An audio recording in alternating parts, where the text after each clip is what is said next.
آج ہم بات کریں گے وائٹامن بی کی. اسے سمجھیں گے جدید اور یونانی دونوں نظر سے.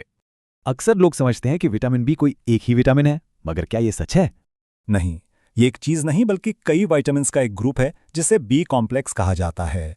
اس بی کمپلیکس فیملی میں کل 8 وٹامنز ہیں اور ہر ایک کا اپنا الگ کام ہے۔ تو سوال یہ ہے کہ یہ ملتے کہاں سے ہیں اور ہماری صحت کے لیے کرتے کیا ہیں؟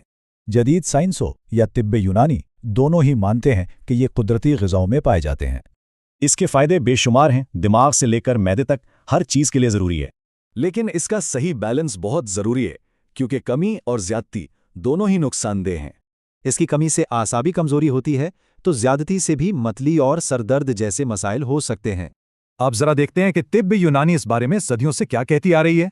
یونانی طب میں وائٹامن کا لفظ تو نہیں، مگر اس جیسے کام کرنے والے اجزاء کا ذکر ضرور ہے۔ یونانی حکماں اسے اعصابی کمزوری اور یادداشت کی کمی جیسے مسائل کے لیے استعمال کرتے تھے۔ اسی علم کی بنیاد پر کئی خاص ادویات بھی تیار کی گئیں. چلیں کچھ دیکھتے ہیں. یہ مشہور مرکبات خاص طور پر اعصابی نظام اور پوری صحت کو بہتر بنانے کے لیے تھے۔ اسی طرح دماغ اور اعصاب کی طاقت کے لیے یہ خاص معجون بھی تیار کیے گئے۔ حتیٰ کہ کچھ پھلوں کے مربے بھی اعصاب، معدے اور خون کے لیے مفید مانے جاتے تھے۔ تو خلاصہ یہ ہے کہ وائٹامن بی اعصاب، دماغ، خون اور معدے سب کے لیے ضروری ہے۔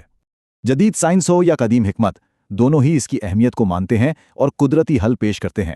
تو سوال یہ بنتا ہے کہ صحت کے لیے کون سا راستہ اپنایا جائے، جدید یا روایتی، یا پھر دونوں؟